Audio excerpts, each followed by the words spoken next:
the meeting to order. You can now report authority Board of Commissioners on March 23, 2022. I'd like to ask everybody to stand and we'll say the pledge. I pledge allegiance to the flag of the United States of America and to the republic for which it stands, one nation, under God, indivisible, with liberty and justice for all.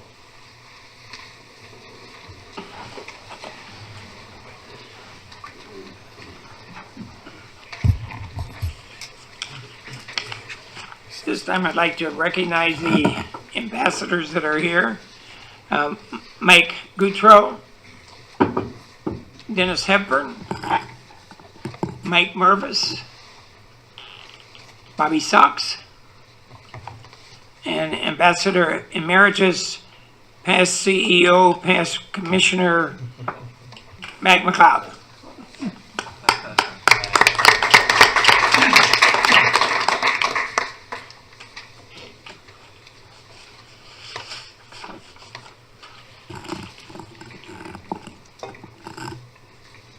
Chair would ask for a motion to approve the agenda. Mr. Chairman. I'm sorry. I would like to take this opportunity to recognize Mr. Tom Vanny as Tom Vanny was my ambassador, and he passed away several weeks ago. I think most of you probably know that. I had the pleasure of working with Tom early in my career. I'd say 15 years ago, when I was not only a young man, I was a really young man. So he was able to mentor me and kind of teach me some of the ways of the construction world. So Tom was an Army veteran. He worked for S&S Enterprises for 30 years. He was tough but fair. And he was a volunteer in our community, and most importantly, he was a family man. So he did pass away, and I'd like to just have a moment of silence, Mr. Chairman, if we may. Certainly.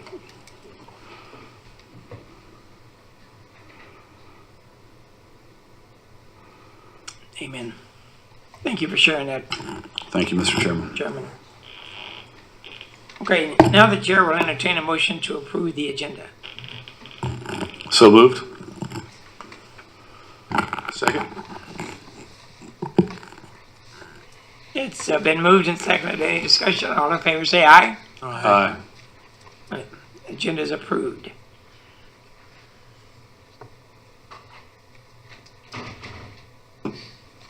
Next item is approval of the minutes of our February 16th meeting, 2022. Chair would entertain a motion.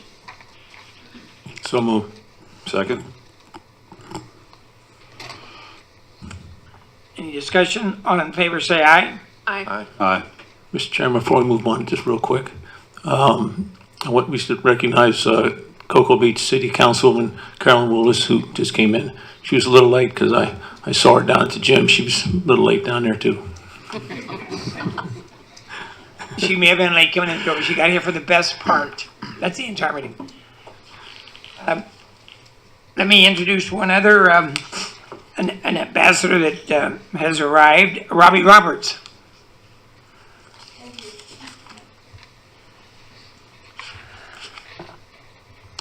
Okay, the next item is personal appearances. Celebrating Carnival Cruise Line's 50th anniversary with Kirk Neal, Carnival's Regional Vice President, Eastern Region and Caribbean. Mr. Neal, you have the floor. Thank you, Mr. Chairman, esteemed commissioners, Captain Murray. Good morning, my name is Kirk Neal. I'm the Regional Vice President of Sales and proud 35-year employee of Carnival Cruise Line. I'm pleased to be here with you today to mark a big milestone in Carnival's history, our 50th birthday. In March of 1972, Ted Arison, our founder, had a vision, and that was to make cruising accessible and affordable to the masses. And he started our company that month with one steamed ship called the Mardi Gras. I call her the mini Mardi Gras. Today, we're so proud to be the world's largest cruise line. We carry more guests than any other cruise line. We have 23 ships and carry nearly 6 million guests a year in a normal year. So we're very proud of that. But I'm here today because that 50 years of cruising just wouldn't be possible without the support and collaboration of our home port partners and the communities that surround you. Carnival Cruise Line and Port Canaveral have enjoyed a partnership since 1999. Certainly over those 30 years, that partnership has grown and blossomed.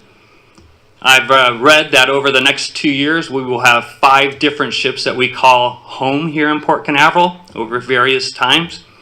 We'll have over 500 sailings over those 2 years, and we'll carry nearly 900,000 guests a year. Pretty amazing when you think about it. And before I actually wheel out cake, because who doesn't like cake at 9 a.m. in the morning? I would be remiss if I didn't mention a couple people that my team, I oversee the sales team throughout the United States and the eastern half of the United States. And our team works really closely with a number of individuals at the port, and I don't think any closer than the ones at Port Canaveral. You guys really step up to the plate day in and day out. But David German, the Senior Director of Cruise Business Development. Steve Linden, the Director of Communications and Public Affairs. Marie Harrison, Manager of Cruise Business Development. Diane Lewinsman, Vice President of Government and Strategic Communications. Thank you for everything that you do. Captain Murray, the leadership there is amazing. So thank you for all you do. And I'd be remiss, I've been around for a while, as I said, but if I didn't mention Bobby G over the years and all the work that we did with him as well. So we have a cake to celebrate the occasion for, I think after this, we'll wheel it out into the lobby, and whenever you get a break, you can have a piece. We hope that you enjoy it. But let me read the card that came along with it, if I may. We're excited to share this year Carnival Cruise Line is celebrating its 50th birthday. We could not think of a better way to celebrate with our home port communities. We hope you will enjoy this birthday cake. It is a small token of our appreciation for the support through the years. Thank you, Carnival Cruise Line. Thank you very much.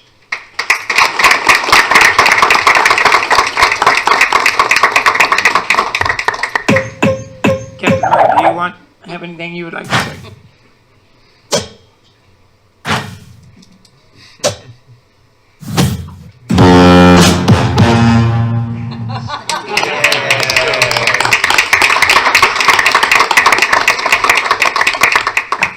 Yeah, I'd just like to say congratulations on 50 years. It's great to have a company that's been around that long, and it's been a very rough past 2 years, but as we were talking before the meeting, things are looking really bright right now, so let's keep it going. Thanks.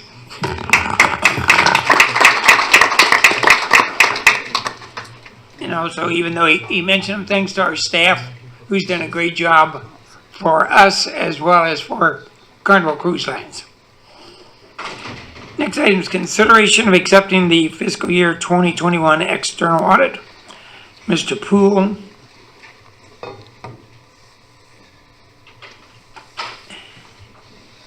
And Jeff, the auditor. With Jeff. Hey, Jeff. Thank you. Good morning. So, the last time we reported the fiscal year 2021 financials to this board was at our October board meeting. We announced at that time that they were unaudited numbers. As every month we present to you unaudited numbers. And now at this meeting we're presenting to you the final clean audited numbers. And Jeff Seichner, representing RSM, will be here to give a short presentation to answer any questions. I know at the beginning of the audit, he and his staff reach out to the chairman, who was the chairman at the time during the audit. That would be Commissioner Justice, as well as the CEO, myself, and ask if there's any specific areas that they would like us to focus on. And so very active engagement that they have when they're doing the audit. Before I turn it over to Jeff, the only thing I'll highlight is that it's a clean audit, but the numbers that you have before you now and how they compare to the last time I presented them to you in October are just mainly related to fixed assets, closing our books, getting depreciation right, getting fixed assets right, getting the associated payables called contracts payable related to that, truing up our grants, our capital grants related to those fixed assets, getting those right. Other than that, everything else is pretty materially close to how it was reported to you in October as far as revenue, operating revenues, operating expenses. So I'll turn it over to Jeff, and then at the end, if we could request for the board to accept this audit. Thank you. Thanks, Mike. Jeff, thank you for being with us today. Well, thank you for having me. Good morning, and it's always a pleasure to come here. I have two documents to present to you. One's the results of the audit, and the other are what's considered the communication with those charged with governance. But before I dive into that, I just wanted to bring this to your attention because I think it's worth mentioning. The 2021 audit was a little unusual. The same things that made operating a port very difficult during 2021 impacted the audit. And the reason for that is, an audit is based on materiality. We don't audit to detect every error in a set of financial statements. We audit to detect material errors. And that's defined as the amount of a misstatement that would impact the user of a financial statement. If I knew this, would I buy their bonds? And, each accounting firm has to make a determination of what, that is. It's not quantitative. So most accounting firms use a benchmark, and they apply a formula to that benchmark to come up with a number of materiality. We've always used total revenues as your benchmark because you have revenue bonds. We think that's the most relevant benchmark to your financial statement users. In 2019, you had $110 million of operating revenue. In 2021, you had $35 million of operating revenue. So that benchmark was 1/3 of what it's historically been. And we apply our percentage to that, and we come up with a materiality number that is proportionate. So the audit procedures that we performed this year were designed for a level of precision that we've really never subjected you to before. Really scrutinize these financial statements. And at the same time, your total assets didn't change much. You're around 800 million. Your debt is around 400 million. So those same balances were audited using a threshold that was much more precise than we've done in the past. So keep that in mind as I go through this. So in regards to the audit, I always turn to the summary of findings and question costs, which is a nice summary to look at an audit. It's on page 54 of your document. And in doing that, having audited it at a really high level of precision, we're very proud to announce that we've issued our unmodified opinion, which means that those users of your financial statements, your bondholders, your creditors, your grantors, your constituents can rely on these financial statements to accurately reflect your financial position and the results of your operations. Also, under governmental auditing standards, we have to look at your internal controls. And if during that process we identify a deficiency in internal controls that we consider to rise to the level of a significant deficiency, we would need to report that to you. In that regard, we have nothing to report. Governmental auditing standards also require us to examine compliance with laws, regulations, statutes, contract provisions that non-compliance with would have a direct and material impact on your financial statements. Again, we have nothing to report. And then lastly, because you accept federal money and you had a federal single audit this year, primarily we audited your ARPA funds, the first $15 million of expenditures. And in auditing under the single audit, we not only audit your compliance with the provisions of those contracts, we have to audit your internal controls over compliance. So it's not enough just to be in compliance. You have to have processes and controls in place to make sure you stay in compliance. So after conducting your federal single audit, we noted no non-compliance and we noted no internal controls over non-compliance. So in this very challenging year, subject to a very low scope of audit testing, or high scope, depending on how you look at it, we have an unmodified audit report. We have nothing to report in terms of internal controls over financial reporting, no non-compliance with statutes, regulations, contract provisions, and no findings over your federal single audit. So it's about as good an audit opinion as I can give you. The second document I have has to do with the qualitative aspects of the audit. This is what the AICPA feels like you should know. Sort of the, even if you got a unmodified audit opinion, we might have had to make multiple audit adjustments that impacted that. And these are things the AICPA feels you should know. It reflects on management in the process. So I'm not going to go through the whole thing, but I will call a few things out to you. In the current year, we really didn't have any adoption of significant accounting pronouncements. That'll be a little different this year.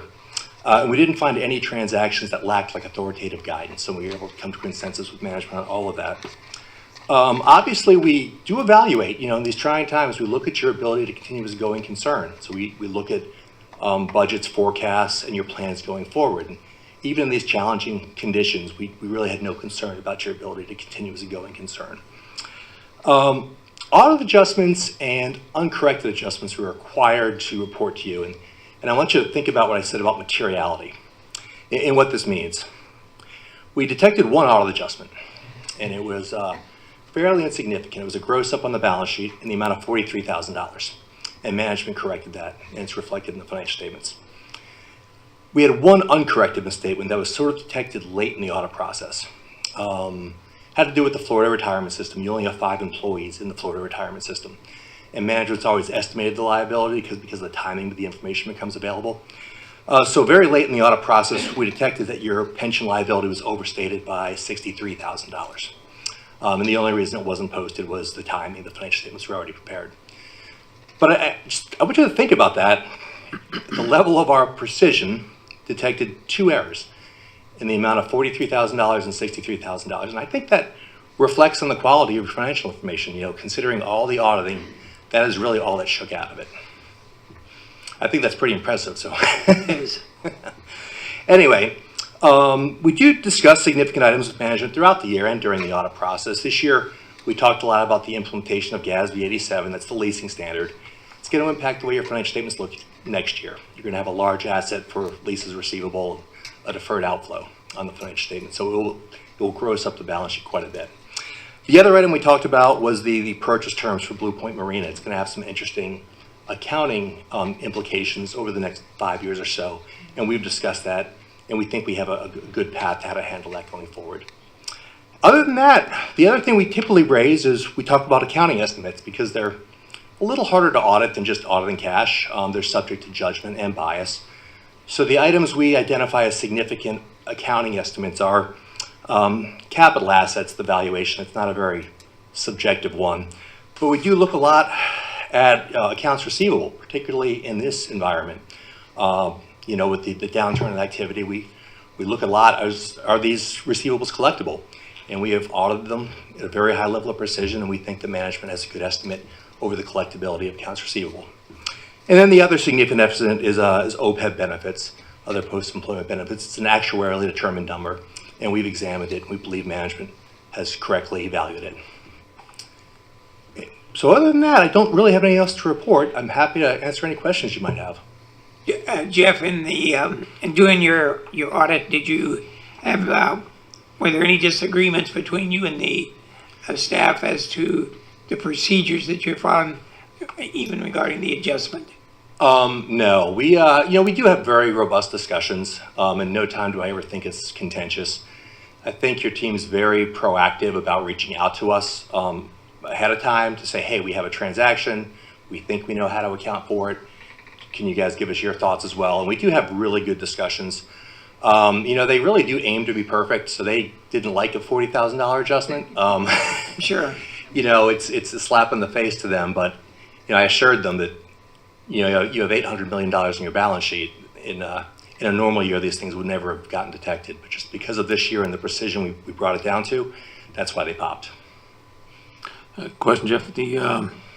We're about to, later in this meeting, approve another $500,000 or so of IT improvements or upgrades and all that sort of stuff. From your perspective, how is our system?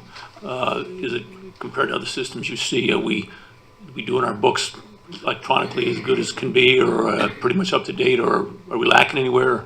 Yeah, so it's a great question. As we progress, and as we continue to progress, so much of the internal control structure is embedded in the workflows. So, in the old days, we passed invoices around and initialed them, and you coded them and stamped them and this and that. More and more so, those things, that the record of the review is, embedded in the workflow. So you do have to have an understanding of your IT environment to properly assess your internal controls and conduct our audit procedures. So we really don't have any concerns regarding the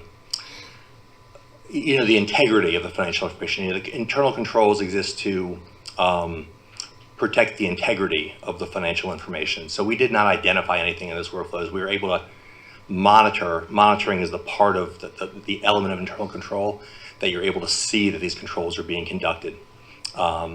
It certainly is a work in process. There are larger, more sophisticated entities that have much more automated processes than you, but we can see it is progressing and moving. And if you are updating the ERP system, we will have to make sure we understand the new environment for 2022.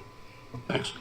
So what you're saying is the internal controls that we have in place are I'll say maybe more than adequate to ensure that the monies and the finances of the Port Authority are being properly used and accounted for. Yeah, so under generally accepted auditing standards and governmental auditing standards, we don't really give you an opinion on internal controls, but we are required to understand and potentially test your internal controls, sufficiently so that we can plan our audit procedures, so that we understand your cycles and can plan our audit procedures. We tend to double down on your major transaction cycles. So revenue, purchasing, payroll, capital assets, sometimes treasury, which we call investing. And those are the cycles we really examine. And at a bare minimum, we make sure we at least walk through, which is, have somebody from management take us through each of those. We look at the internal controls, we evaluate the design. There's two components really. There's the design, and then is it operating effectively? So you might have a properly designed control, but is it operating? Is there evidence in the system that somebody is performing that review? And those are the two things we look at. So having done that, nothing came to our attention that rose to the level of a significant deficiency. Reconciliations are performed timely, and there's evidence in the system that transactions are being approved in accordance with policy. Okay. Any other questions? Yes. Please. Okay. Go ahead. You had mentioned there are new standards that we're preparing for. Can you elaborate on that? And is that already gone into effect or is coming? So GASB 87 has to do with leases. It's very similar to a commercial accounting standard. It's a FASB accounting topic for 842. They're very, very similar. What it's going to require you to do is treat all of your leases, and you're a lessor primarily. It's going to require you to treat all your leases as capital leases. And in doing that, you're going to have to record a receivable for the entire amount of your leased assets. And at airports and port authorities, it's really going to have a big impact because some of your leases are 30 years long. So you're going to have to project out those lease payments, discount them to present value, and then recognize the revenue on a straight line basis. So it's going to create this tremendous asset on your balance sheet for all of your leased assets. And then there'll be an offsetting credit on your balance sheet. And that will be amortized into revenue over using a straight line basis over the term of the lease. Interesting. Okay. It's also, the other thing, it's very interesting. And what's going to be challenging, and if you see Mike and Pat and Diana just looking frustrated this next year. Your leases aren't very standard. You negotiate each one of them individually. So it's not like you have a group of leases that you can treat. An airport has groups of hangars. They have T hangars and they rent them and the terms are all the same and they can group them. Your leases are all large and they're individually negotiated. So they're going to have to look at each lease, pull out the key lease terms, and then perform these calculations. And again, they're very proactive with talking to us. I think we've had meetings about this for 3 years now. So, but it will make your financial statements look much different. Interesting. Is there any Rationale behind requiring that? I'm sorry? What was the rationale about requiring that they project it over the entire term and then sort of discount it almost, but So I have an opinion. I don't have a factual answer. And it happened both on the commercial and the government side at the same time. There was a gentleman who ran the International Accounting Standards Board for many years, and it was the airlines that were making him crazy. And airlines were always getting around purchasing their airplanes by creating these leases. And they were bizarre leases. They would lease an engine and an aileron and a wheel, and they avoided putting these airplanes. So you had these airlines that had no airplanes on their balance sheet. And this fellow, and I can't think of his name, used to go to conferences and he'd puff and he'd say, before I die, I will get these airplanes on those airlines' balance sheets. And this seems to be how they did it. It was by creating these leasing standards. Good reasoning to have it done. On your concept of materiality, I know in my law practice, I frequently get letters from auditors requiring commentary about whether pending litigation, for example, is within the threshold of materiality. I'm just curious, did you also utilize that type of letter, and was it directed towards internal counsel or external or both? Yeah, we do. So what we do is, our legal procedures are, we get your general ledger and we look at all of the legal expenses. And we schedule them out, and then we pull invoices and we read them and we say, does this invoice pertain to litigation, or does it pertain to somebody consulting on the new HR manual? And if it pertains to litigation, particularly litigation where we're the defendant, we'll send a legal letter. And we usually give the attorney a scope of saying, this is what we consider material. That number is generally about a third of our overall materiality. So, we ask you to report, Okay. Items that could accumulate to be over materiality. Thank you. How does 8% inflation figure into the calculations you do? It'll be interesting. I don't have a crystal ball to know what's going to happen in terms of your payroll. You're going to have to, assumedly your compensation will increase. Assumedly it'll affect the pension liabilities. Assumedly it'll affect the rent you'll have to charge. Being that the audit is historical, we don't really look out towards 8%. RSM is a large firm, a national firm, an international firm really. We have a really robust methodology, and we're very conservative. So in a good year, we give, in a year where your revenues are in the $100 million to $120 million range, we give you a very robust audit. Dropping it to a third of the benchmark, Diana was saying there's nothing left unlooked at. I think she said Nick was rummaging through her drawers at one point. Any other questions for Kirk? I'm sorry, for Michael or Jeff, either one of them. If not, Chairman Allender, if I can, and Jeff, you can check me on this, to your point of what's the rationale? Why are we having to do GASB 87 and show these humongous amounts of receivables? So it's not just all our tenants, that number over 70, it's all our contracts with our cruise line. So we're going to have to show all those payments that they're going to be making to us over the lifetime of the contract and bring them back. For us, it's going to be a tough task to calculate it, but we're going to show this big receivable, and as Jeff said, kind of an offsetting deferred inflow. So from a balance sheet perspective, our retained earnings, it's going to be a wash, right? You're going to have asset, you're going to have liability, it's going to be significant. And what on the flip side of that, our tenants, our cruise lines, they have to report the opposite side of the transaction. They have to put as on their balance sheet, they didn't put these airplane parts, they're going to have to put assets under lease, but they're also going to have to show these huge liabilities. And I remember in our cruise lines, they were having issues with this and not wanting to give us long-term contracts because they say their new financial accounting standards, even on the for-profit side with FASB, was going to require them to bring the present value of all these liabilities on their books. And they said that's going to mess up their debt to equity covenant ratios and make them in non-compliance. And we said, well, we understand that, but we still want a 25-year agreement with you. And then, boy, it came around on me. I said, oh, I didn't realize, while they have to show all the liabilities, now we have to show all the receivables. So I think it's to get these assets. So you had many companies this might not be an apples to apples comparison, but early 2000s Enron, they weren't reporting the liabilities on their balance sheet. They had all these off balance sheet liabilities that they weren't booking. So this is trying to bring all these companies that have these obligations to pay over a period of time. That's, unless you think you're going to walk away from it, that's an inherent liability. You've been understating your liabilities all this time. So they have to do it on that side. We're on the other side of the transaction. We don't lease a lot of stuff. We lease a couple of copy machines, but however, on that where we owe money.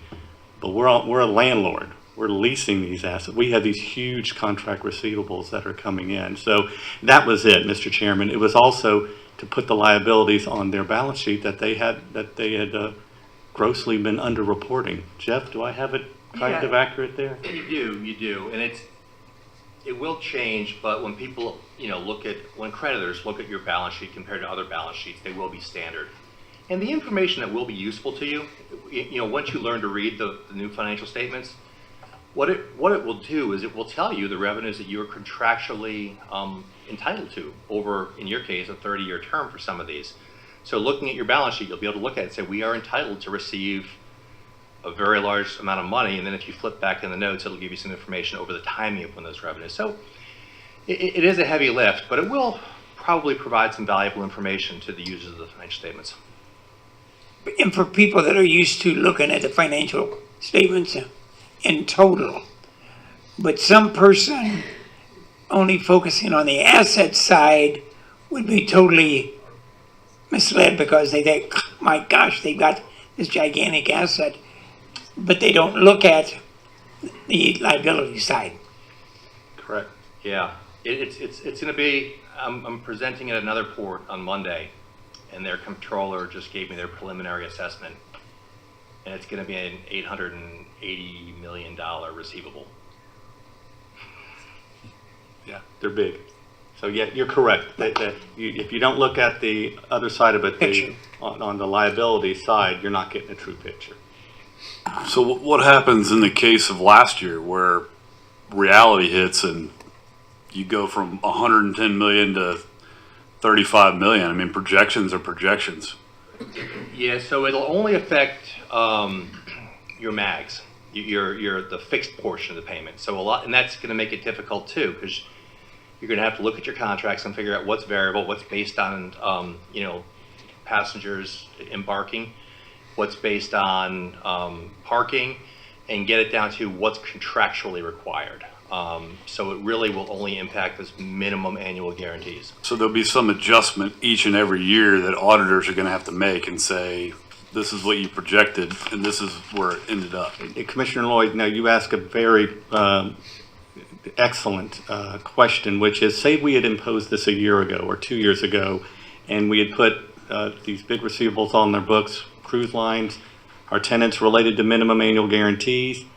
Those tenants declared force majeure, right? And then we found out that the minimum annual guarantee was not in effect during the time of the pandemic. To answer your question, if we had booked that as a big receivable, 1 year later, we would have had to adjust those numbers. So, right. So it's if extraordinary events come along, you're going to have to adjust those on an annual basis. Hopefully we don't have another pandemic and we don't have this again, but you're correct. We would have had to, whatever those receivables were 1 year later, we would have to write them down because that 1 year's worth, we didn't receive those minimum annual guarantees. So you'll have to look at it on a year by year basis. Any other questions, any comments? Chair would entertain a motion to accept the external audit report. So moved. Second. Any discussion? All in favor say aye. Aye. Okay, it's accepted. Thank you.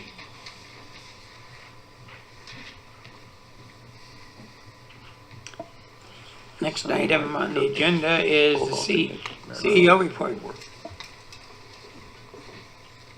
Small world.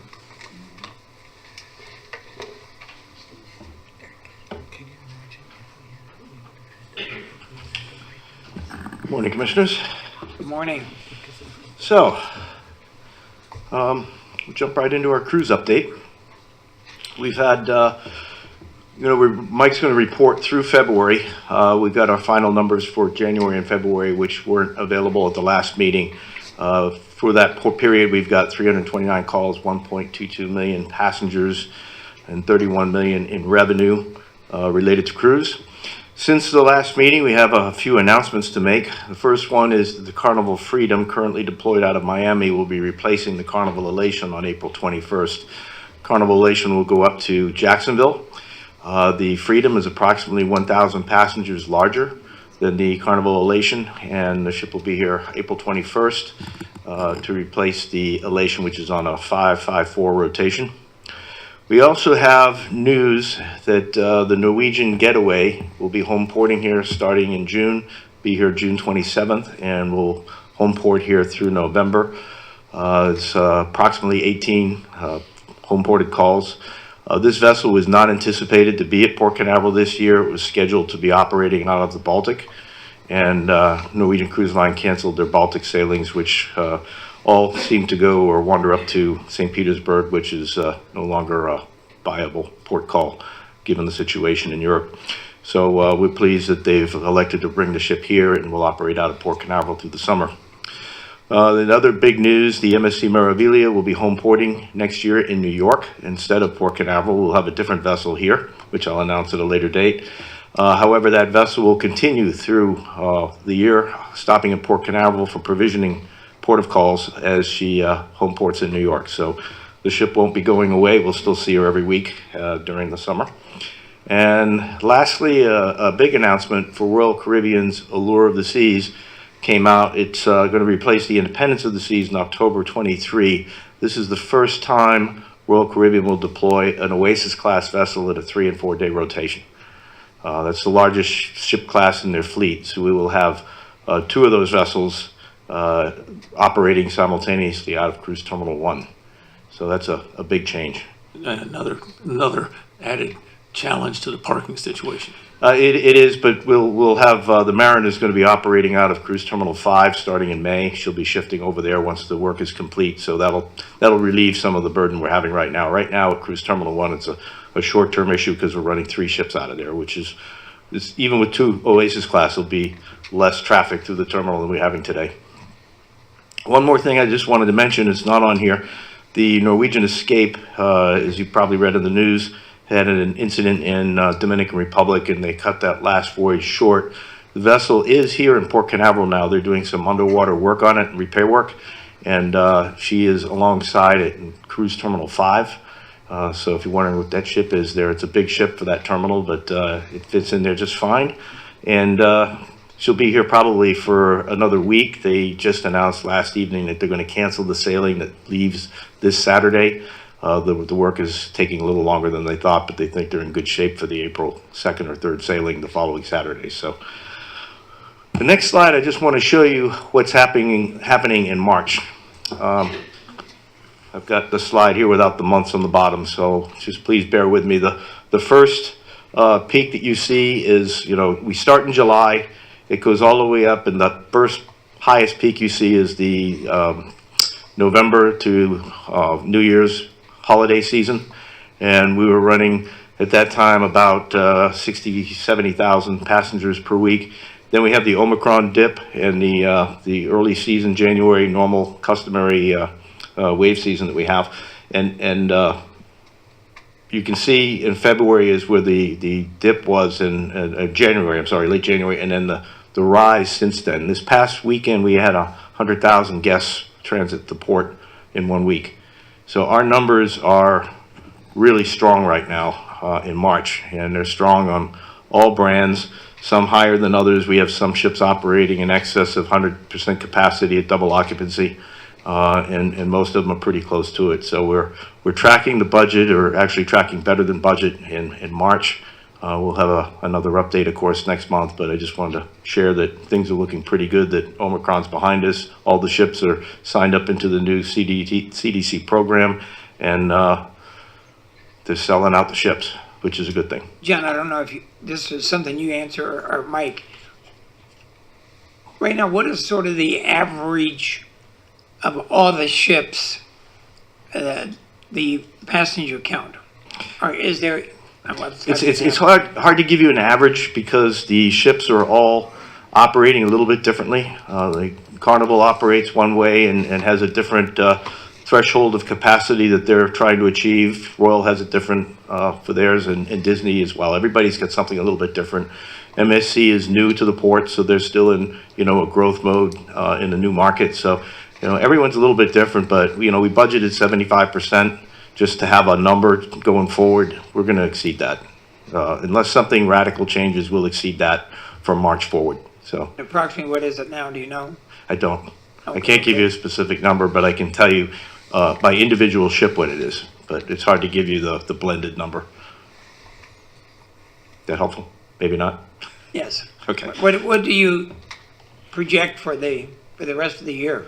If there are no problems, no more pandemics, no more wars, think- no more... I think the ships are going to get back to normal capacity as we evolve towards summer, and you're going to see some strong numbers. As you recall back from my State of the Port address that our berth capacity this year per the budget, and we've had a few changes since the meeting, is 32% more berths on ships than we had in 2019. So that's if you just put the numbers to that, you can say we should have a good second half of the year. Okay, Robust second half of the very year. robust. Yeah. Any other questions on cruise? Okay. We've got our cargo update.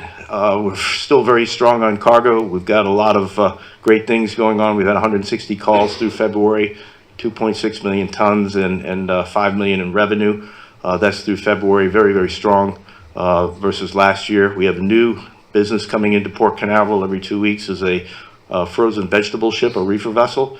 And what has happened with the container shipping industry is refrigerated containers are 40 feet long. You put your cold goods in it, you set the temperature, and it's the fastest way normally to get from manufacturer to the receiver. And what's happened with the congestion, both in the Atlantic services, the Pacific services, container shortages, the folks that move the cold products have found that they've locked themselves into a market or a transportation mode that is not working out so well for them. So they're reverting back to the old refrigerated ship where the loose pallets go on the ship and then they come off in a port such as Port Canaveral. So we are taking most of this business that we're getting was containerized before, and now it's moving again in a break bulk manner on reefer ships, refrigerated ships. So we've got new services coming in every 2 weeks. I think the cold cargo folks are telling us that this will continue. They're not going to have all their eggs in one basket again, so they will be splitting the business. So this is good for us, we think, on a longer term basis. Right now we've got a lot of French fries coming into the port for a frozen foods customer. They are imported from Belgium, and ambassadors handling that and at their cold storage facility, which is right here in George King. We've got a couple of other big shipments coming. I may have mentioned that Brightline is had a requirement for granite, and that requirement is going to be satisfied by importing granite through Port Canaveral. It was moving in the domestic rail network, and the rail capacity issues that we have in the United States was not going to be able to deliver product in time for them to finish the track. So the good news is we've got a couple 100,000 tons coming in the next 2 months, and we'll let you know when it's here. It's kind of exciting to be working closely with Brightline on helping them finish their project. Another big cargo shipment we've got coming in next week. We've got 6,000 tons of plywood arriving that was originally intended to go to other ports, but due to lack of capacity, that's been redirected to us. So we're excited to have that too. We can that'll be next Thursday or Friday, I think. John, quick question. The unlike lumber, which we can put anywhere, we get more cold storage stuff. Is there a capacity issue at some point? At some point, there's a capacity issue. Yeah, And- so we're going to have to make more. Yeah, we're talking to ASI about it, and we'll try to partner any way we can. We're also talking if they're looking at a new warehouse that we're in discussions on right now, and hopefully we'll have that on next month's agenda that will help expand their dry storage capacity. And at some point, the problem with building refrigerated capacity is you don't want to build it and have no one in it. that gets to be a very expensive proposition. So before we do anything like that, we're going to make sure we have customers lined up and long-term contracts, et cetera, to make sure it's the right decision. A dry storage isn't quite so significant cost-wise to maintain. So, anything else? Okay. So both big business lines are looking well, cargo and cruise. We had a little bit of communications update. We had some media coverage. We did a press conference on the 2-year anniversary of the CDC's pause in cruising. Thought it was a good opportunity to just say Port Canaveral's up, we're running, and we're getting back to normal. We had all the local media outlets were here in the Orlando TV stations. We held it alongside the Carnival Elation while she was disembarking or debarking on Ct5. And we basically reflected on the port's resiliency and the outlook for the rest of the year. And it was great coverage for the port. And many passengers were interviewed by the TV stations getting off, and they all had positive things to say, especially about their time on the ship. We also had 2 live broadcasts this month, which were interesting. The first one was the Carnival Cruise Line Independent Advisor Team, which we did on March 1st. And Dave German was our rock star that joined some of the Carnival team and some of our local Space Office of Tourism and NASA, Brevard Zoo, and we just shared the benefits of boarding a ship at the Space Coast and some of the attractions we have in the area. And it's not just getting on the ship here, it's about enjoying the many amenities that we have here in the Space Coast, either before or after the cruise. So it was quite well received, and we've gotten a lot of positive comments from it, as has Carnival. So we're really excited. And of course, the highlight of the event was the Mardi Gras. We also had WISTA, which is Women's International Shipping and Trading Association meeting. That was on March 17th. Held that at Cruise Terminal 3, and that was a globally streamed event spotlighting Port Canaveral. So keeping our brand in the media. On the recreation side, we're strong here as well. Jetty Park's over 90% occupancy weekly, and campground reservations are strong. As I said, we've got a new system that rolled out last month, and that seems to be working out okay. We got a few bugs we're working through, but nothing that can't be fixed. Exploration Tower is, as I announced last month, that we had the settlement. The tower will be undergoing about 7 months of work. And the construction preparation is underway, and we'll be looking, probably at this point, we're looking to move the retail section of the Exploration Tower out to Jetty Park, and we'll have more information on that for next month's meeting. Upcoming events, we have the Seafarers Ministry Gala, April 7th at Radisson at the port, and the Propeller Club Shrimp Fest on April 8th at Cruise Terminal 5. In public safety update, we continue to work with SGMF, which is Society of Gases and Marine Fuel Working Group. We've been members of that for a few years now, and it's helps us stay current on the latest trends in LNG. As you know, we've got the Disney Wish arriving in another couple of months, and she's also powered by LNG. We'll also have another supplier in the port at that time that will be bringing LNG in from Jacksonville, also on a barge type system. So, you know, we'd like to stay current with current trends, so that's what SGMF is all about. We're also developing an after-action improvement plan from the recent full-scale exercise that we had. There's some things that I think we can tweak and maybe improve next time, so we're working on some of those ideas. We also presented to Future Borders Coalition Maritime Task Force, and you say, what is that? It's actually a Canadian group that oversees their cruising, and they were reaching out to us to see how we got cruising restarted. Keep in mind, it hasn't restarted in Canada yet, and with the Alaskan season coming up, they'll be opening Canadian ports as part of the rotation that's required under the Passenger Vessel Services Act. So they were picked Port Canaveral to see how we got started, what we did, you know, testing in terminals, that sort of thing. And Corey Dibble was the lead contact on that and did a great job. We also have an upcoming meeting next week with Captain of the Port, Jacksonville, and the Director of the U.S. Coast Guard Navigation Center to discuss ports and waterways safety assessment.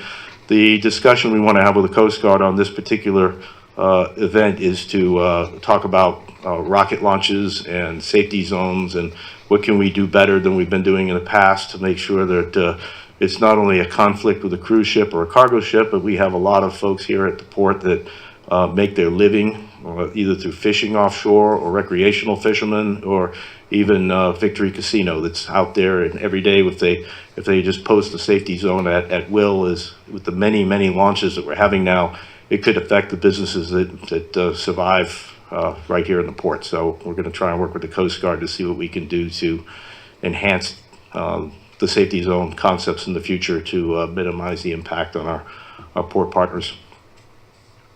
And we're also conducting a review of all Florida port security programs and costs for comparative analysis. We have our own relationship with BCSO, which is a great job for us, but the question has come up is what we're paying in line with what others are paying, and is the service comparable, or so we're doing a comprehensive study of all Florida ports just to see how everything stacks up. On the environmental update, Keep Brevard Beautiful's Great American Cleanup for Trash Bash is coming up, partnering with the Coast Guard. It's the morning of the 9th, so I would suggest no one gets too carried away on the 8th at the Shrimp Fest. It's located at the main boat ramp at Jetty Park, so see folks there. And then I want to embarrass two people. Always have that opportunity. We have two new directors that are working with us. Mark Milisitz is the Director of Real Estate. I'll tell you a little bit about Mark. He's 9 years with the City of Miami Beach, working in public sector. He managed the lease city-owned portfolio, assessed in excess of $1 billion. He also represented the city in procuring about 200,000 square feet of office or warehouse space for internal departments. Mark also has 20 years in the private sector, representing landlords, managing and leasing commercial real estate. So he's got both the commercial real estate background and the public background, and we think he's going to be a great addition to Port Canaveral. And we also have, and then I'll make them stand up, we also have Bruce Cameron, who is now our new Director of Cruise Operations, following Jim Furman, who retired about a month ago. Bruce comes to us from the Port Tampa Bay. His last 7 years, he was the General Manager of Cruise Operations there, and he spent a total of 17 years there. And in his background, he had Security Department, Operations Department, and we're really glad to have him here. Prior to Port Tampa Bay, he served 4 honorable years in the United States Marine Corps. Got that, Troy? Yeah. So if you guys both stand up so everyone knows what you look like, it would be great. And, welcome to Port Canaveral. So with that, I'm going to finish my part, and we're going to transition now into the Bill Crow show. And I'm going to give Bill his own spot again. But I expected you to have something in your communications section about an award that Ms. Lensman won. Didn't we do that last month? Do we want to do it again? Did we? No. We did. I mentioned it last You month. may have mentioned it, but now it's Okay, I thought it was after the last one. I've got I'll about, congratulate her again. we probably have 100 different articles that we can circulate if you haven't seen them yet. We're embarrassing people. Diane, stand up. Diane was recognized as Women Who Mean Business by the Orlando Business Journal. Orlando Business Journal, Women Who Mean Business. And the only one, as I think I mentioned last month, the only one from Brevard County that received that honor. So, thanks. Till next month, we do it again. Women's History Month. She made history. Right? Just roll with it. So, any other questions? not a question, a comment. You were recently elected chairman of I think it's a trade organization. It's actually not a trade organization. It's the National Cargo Bureau. What about it? National Cargo Bureau is an agency that works hand in hand with the Coast Guard, and it was founded by the Coast Guard and the Marine Underwriters Association 71 years ago.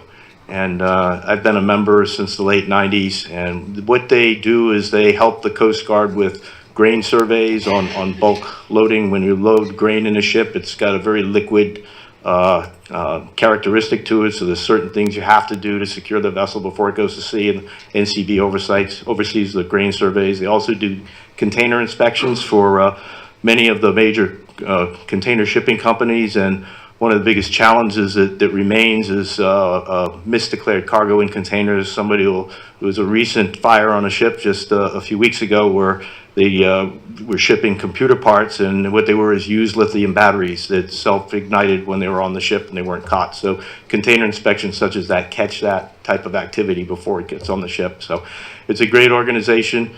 We work, like I say, very closely with the Coast Guard, and every year we have one of our meetings is dedicated to meeting with the commandant, whoever it is at that time. So, like I said, I've been with them a long time, and I've kind of cycled through the various leadership roles in the committees, and for the next 2 years, I'll be the chairman. So, okay. Thank you. Great. All right, Bill, you're on your own again. Thank you, Captain Murray, for one more time letting me piggyback on your presentation. Good morning, Mr. Chairman. Good morning, Commissioners. Normally, I'm on this every other month cycle where we have drone videos put to music showing off our projects. But my drone pilot is on paternity leave this month, so congratulations to Patrick Hammond. He and his wife gave birth to Braylon Amelia earlier this month, 7 pounds, 1 ounce. So we're really excited about that addition to their family. So promise to return next month with some more exciting drone videos showing off our progress. I am going to get into a couple of projects that are rapidly wrapping up. And so we're very excited about Cruise Terminal number 8, Phase 2, landside modifications. And this is a Doug Wilson project for just under $3 million. There's a couple things that we're still working on. Installing some pierside restroom ventilation systems, but you can see in that photo in the upper right that the new concierge space that was built for Disney and outfitted with new furniture and other appointments is just a fantastic space. We actually had our substantial completion walkthrough just yesterday, so that did achieve substantial completion. That space will soon be opened up by Disney Cruise Operations for use by their concierge guests. So that looks like a bit of a rendering, but it's actually a real photo. You can see the clear glass pane windows in the background that are going to show off an excellent view of pierside and of the vessel for those guests. So let me know if you want to see that facility firsthand. We'd be glad to show it off. Really excited about that. Got a little bit more work to do on the Cbp Low Voltage area. So we had a walkthrough again with CBP yesterday. There's low voltage is installed. We've got a couple of minor tweaks that we're working with Doug Wilson Contracting, and so that should be completed very soon. Substantial completion again was achieved yesterday on the majority of the area. Another project that is rapidly wrapping up is Cruise Terminal number 5, Mooring Improvements. And you heard Captain Murray talk about the Norwegian Escape that is currently tied up at Cruise Terminal number 5. That's a shot of the Escape, the stern of the Escape there in that photo. And Rush Marine has done a great job. We have a couple of minor things we're wrapping up, some casting of scour mat below a monopile dolphin. And we've got a little bit more to do on that. We're just waiting for the ship to leave, and then we can wrap that project up. Substantial completion still on track for on or around April 1st, again, pending departure of that Norwegian vessel. But we're excited to see that very large vessel there at Terminal 5. North Cargo Berth 3 is making great progress, and as many of you are aware, we have the official groundbreaking for this project tomorrow. And just want to give say my hat's off to Diane Lunsman and her group. They have done an excellent job in planning this event. I'm excited to take part in it, and I've seen the list of attendees, and it really is humbling that there's such an interest in Port Canaveral and specifically in one of our projects. So the contractor, Rush Marine, Rush Companies, they are very excited to take part in the groundbreaking, as is my team, myself, really looking forward to seeing everybody there. So it's about a $48 million project, largely funded by partnerships with State of Florida DOT and the federal government. MARAD, we're going to have a representative, Bob Bouchard from MARAD, is going to be there tomorrow. So we're excited to hear from him. I don't want to steal the thunder. Just a few engineering details. We have driven 118 out of the total 178 A-frame pipe piles that go in that A-frame tieback wall. We've extracted about 26 of those existing pipe piles that were supports on the existing pier once upon a time that's been removed. And we have even started with driving of the pre-stressed concrete pile that's going to support the relieving platform. So if you go outside and you hear that that cyclical hammering, we are driving new concrete prestressed pile in this area. So we're going to start to work our way back. So lots of progress being made, just heavy steel components, lots of cranes and equipment packed into a very tight site. And we're excited about that partnership with Rush Marine. They're doing a fantastic job. We will be receiving bulkhead king piles and sheet piles that are currently being coated at the Wheel Blast facility in Zephyr Hills, Florida. Again, we got about another year to wrap that project up. And so we're really excited to see that come to completion. We can hand it over to our cargo partners for use. A few other projects that we have going on. Ambassador Services, building number 1. We finally took delivery of the roofing materials. Herd Construction's on site. They're getting ready to mobilize. I think March 28th is when we're going to start the replacement of that roof. It's going to take about 60 days to complete that project. We have South Cargo Pier 1 and 2 pier repairs that we're also working on. This is an older pier facility that we need to do some spall repair, some concrete pile jackets, other minor repairs to the bollards and fenders as well. And it's really going to give great improvement to the use of that facility for a fantastic partner in Ambassador Services. We did have our initial coordination meeting with ASI. And they're on board, they're fully on board. They'll be working with our contractor to make sure that they know where we're working and we know where they're going to be delivering materials, just because it is an active cargo berth. Last project that I'll highlight is this is an older photo. We've since paved this area. This is Gators Dockside parking lot. So we had given them use of an adjacent area with solar powered lights, and we're now in the process of wrapping this up. We've paved it.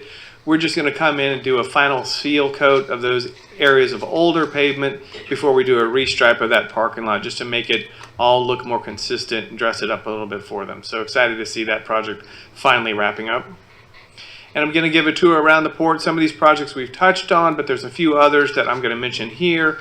We've got gangways at Terminal 1 that are about 8 to 9 years old, and they are hydraulically cylinder operated. So we have a pending procurement that we're going to have out on the street to reverse engineer and replace, purchase spare parts for a lot of these hydraulic cylinders. They're custom cylinders. We have one of the gangways that's currently down because we're waiting on cylinders to be rebuilt. What this is going to allow us to do, we'll have spare cylinders on site. These are key components.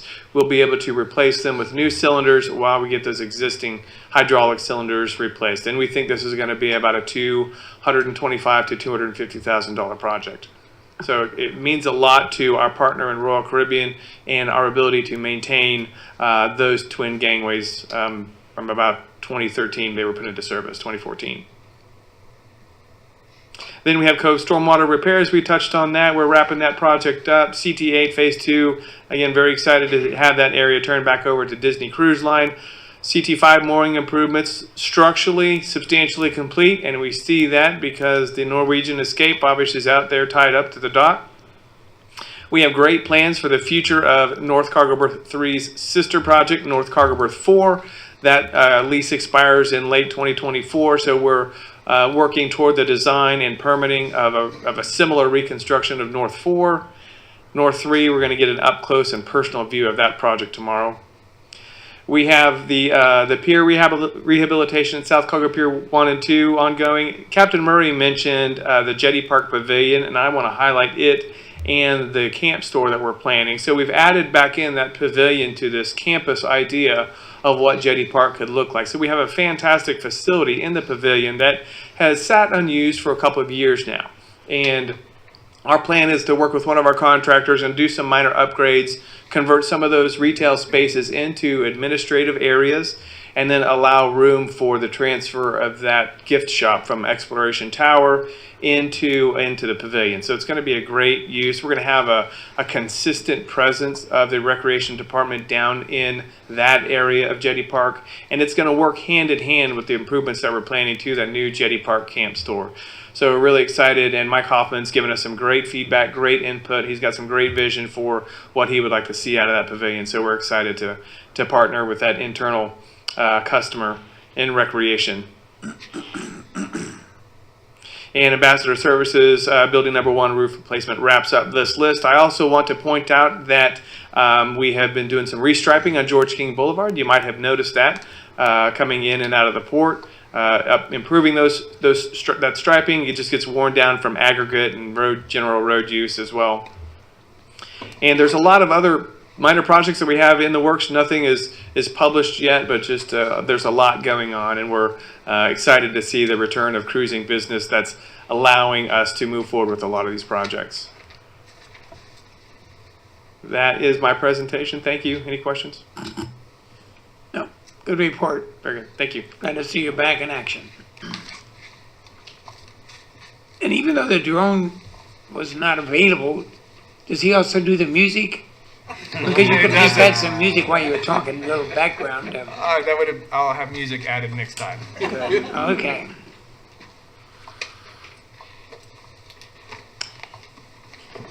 Financial reports, Mr. Poole. Presentation of the January and February 2022 financial reports. So we're 5 months into our fiscal year, October 1 through the end of February. What I'd like to do is, in addition to the two packages that you have in your report, which you have the January financials, the February financials, I'd like to give a where are we through the end of February and how did we get there? So I'm going to speak to it more in a cumulative approach. So through February, we're at $43 million in revenue. That is $1.3 million above budget. Cruise, $32 million of that is cruise, 329 calls, 1.2 million passengers. On the cargo side, the revenue is $7 million and it's 2.6 million tons of cargo. The $7 million that I report is different from John, who reported $5 million. I'm reporting lease payments related to those cargo tenants in there. So mine's an all-in revenue. John was more wharfage, dockage, tariff fees related to cargo. That 2.6 million tons, I'll be talking about how that's over 600,000 tons above the prior year. So where are we and how did we get there? So through the month of October, you'll see that revenues here are $7.4 million. This is on a month-by-month basis. Passengers were 206,000, cargo was 400,000. November, you'll see that revenues, it increases to 8.6 million. Why? Passengers, we had some more calls. Our occupancy levels on the ships, on the cruise ships were increasing. Cargo, I'll speak to that, but you'll see those are higher numbers as well. What happens in December? Revenues goes to 9.5 million. So you're seeing growth month over month. You look at it in passengers there, 283,000. Those weekly calls, passenger levels, were starting to approach pre-pandemic levels. Cargo over 600,000 tons. All-in revenues 9.5 million. January occurs. We had some canceled sailings. We had lower occupancy levels on the cruise ships. Cargo goes down to $420,000. 420,000 tons. I'll speak to that at the end. Revenue goes down to 8.1 million. So that month over month reduction in revenues, 9.5 million, 8.1 million, that $1.4 million reduction, 1.1 million of it is related to cruise, 300,000 of it is related to cargo, and that's on fuel that I'm going to touch on. In February, you see those passenger counts are up to 265,000. Cargo, the tonnage is 652,000. Revenue gets back up to almost 9.2 million, very similar to what we experienced in December. So we're seeing those trend lines continue. So that means cumulatively through 5 months, revenues are almost 43 million, 1.2 million passengers, and 2.6 million tons of cargo. When I speak to cargo, that's, at this port, we're pretty diversified. Not all ports do it, but we have dry bulk, which is what we call aggregates, but that's your limestone, your granite, and your slag that supports the construction industry. We have liquid bulk. There's your fuel, the imported fuel that we bring in. We have a lot of break bulk, lumber. John's talking about the palletized cargo. So it falls into those different segments there. And then on top of that, there's other types of cargoes as well. Containerized cargo, but John's spoken to that, how some of that containerized cargo is converting back over to break bulk. That's how it was. Frozen food, exported poultry to Russia years ago before it became containerized. all went on freezer ships on palletized. So it is interesting how that's, the congestion, the delay that's happening right now with containerized cargo could be an opening for us there. So we're tracking that, and we're interested in that as well. So this, if you look here, the 2.6 million tons of cargo, I just want to touch on fuel. Fuel that we import, it comes in on a monthly basis. When I looked back in FY19, pre-pandemic, our last full year pre-pandemic activity, if you looked those 12 months that fuel came in, it comes in at higher levels over 8 months, and on the 4 remaining months, it's somewhat lower levels. Of those 4 months, 2 months of that are in the first 6 months of the fiscal year, and the other 2 months in the last half of the fiscal year. So you look at the 5 months that we show you here, this 2.6 million, if you see in October how cargo was 400,000, January was a little over 400,000, that was those 2 months of somewhat lower levels in fuel. So it's very predictable, these trend lines. It looks like it's going back to pre-pandemic levels, and it's positive to the bottom line. Now this is just a snapshot on out of our we budgeted 41.6 million. We're at 42.9. We're up, so that's 1.3 million above budget here. You'll see the segments of our business that we'll be discussing. Cruise at 31.5 million is 312,000 all in when you combine wharfage, dockage fees plus our parking. We're 300,000 above budget. Those 329 calls are broken down between 283 port calls, 46 port call visits, and the related 1.2 million passengers. And here you'll see this is it on a month-by-month basis here, coming in at 1.2 million. So yes, it's below budget on our forecasted numbers, but you can see those trend lines are going up in a positive direction. Cargo. So cargo at $7 million is 484,000 above budget. It's 2.6 million tons, and of that, that's 635,000 tons are ahead of last year. So last year's numbers came in at about 5.3 million. It's pretty close to what we budgeted this year. If you just annualize the number, it looks like our cargo tonnage could be coming in over 6 million tons, say 6.2 million, and that's all on the fuel side here. So of those 635,000 additional tons, 540,000 relate to fuel, what we import, the majority of which we send to the regional airports here. So that's 1.4 million tons of the 2.6 million, that's liquid bulk. Our break bulk, our lumber, that's the 93,000 tons above prior year as well. So you collectively, you add the fuel numbers and the lumber numbers, and you get why we're 635,000 tons above prior year. Rounding it out, there's slag of over 300,000 tons, aggregates, which is limestone granite, 400,000 tons. Those are the 4 main categories. You add that up, and that's our 2.6 million tons of cargo that went across our docks. This chart here just shows you that fuel, 1.4 million tons this year, 880,000 last year.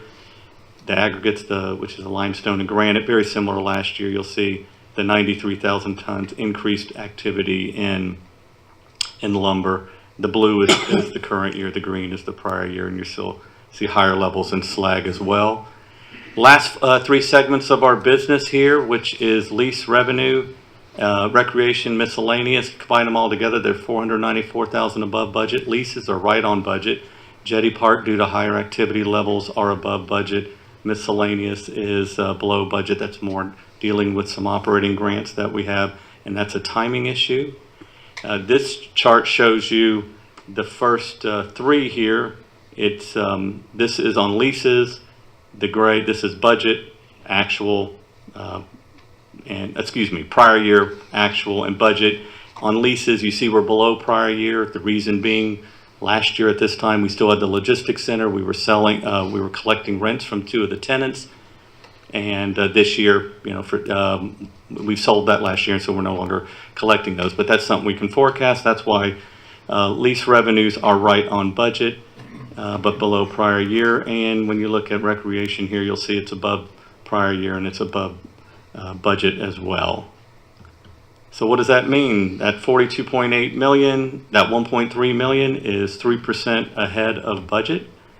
Turning to the expense side, our 14 departments, we budgeted 20.8 million. We're at 19 million. We're 1.8 million, or 8% below budget. That 1.8 million in savings relates to the same categories that we have experienced savings that we've reported previously: service contracts, salaries, utilities, and bringing it home here. So how are we through the 5 months? Operating revenues of almost 43 million. When you deduct for operating expenses, operating income is 23 million. When you take into account interest on your debt, you have a positive income before depreciation of almost 19 million. Taking into account depreciation, your non-op revenues, which are those federal ARPA reimbursements that we're getting on our monthly grant funds of 14 million, produces a income positive before capital contributions. That's so before capital grants. 5 months into our year, even taking into account depreciation, you are still positive by $12 million. And then when you take into account the capital grants and factor that in, that equals the change in the net position that we report in our monthly financials, similar to our audited financials. That's the kind of balance of my report for the 5 months into this year. Are there any questions or anything on our types of segments of business or anything? Make a point of clarification. I mean, in the agenda, and I know what we've always done, but are we really approving the financial reports? Or are we accepting the financial reports that you presented? Yeah, it's similar to the audit. You're right. You're not approving the audit. You're accepting the audit, right? The audit is reporting historical events, right? So you're at my previous employer, when I would give the monthly financials and the cargo reports, you're really just reporting historical information. What are you going to not approve our revenue? So no, it's really accepting it, but I think we've always done it here to where you approve the financials. Well, but then the wording should be corrected. You can accept it, yeah. Excuse me, I have a question on that. I'm not understanding this. I'm not understanding. I'm saying on the monthly financials is how I'm answering that, yes. But not the rest of the issues here. We are approving. I'm just talking about the. Excuse me. Well, let me finish. January and February is what I said. That's all I said we should be accepting, not approving. Again, I'm asking for clarification. Are we talking about the statistical report, agent report? We haven't got to that all yet. That stuff yet? We haven't got to that. Okay, thank you. So then you can ask Michael about that. So the chair would then entertain a motion to accept the financial reports for January and February for 2022. So moved. Okay. Second. Any discussion? Okay, all in favor say aye. Excuse me, Oh, I'm sorry.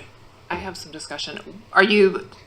You're moving to approve all of the financial reports or just the No, information no. memorandum? Just the memorandum. Just item number 2. Item 2. Item 2. On your agenda? Yes. Okay, thank you. Now, just the January and February reports, the financial information that you gave, not the reports. Any other discussion then? No, I'm clear. Okay. On favor of accepting the financial information memos of January and February 2022? Aye. Okay. Okay. Now, item 3 on the reports. I'd like to move to separate the attorney's fees from the other items, and I'm looking for a reduction in approval to the bill from Strohmeyer, Beislein, and Miniclear for January, and would like to hold the bill for February until I can ask questions of Mr. Beislein. So moved. I'm passing the gavel to the vice chair. I would like to amend the motion to approve the attorney's fees for all of the attorneys that have been presented to us.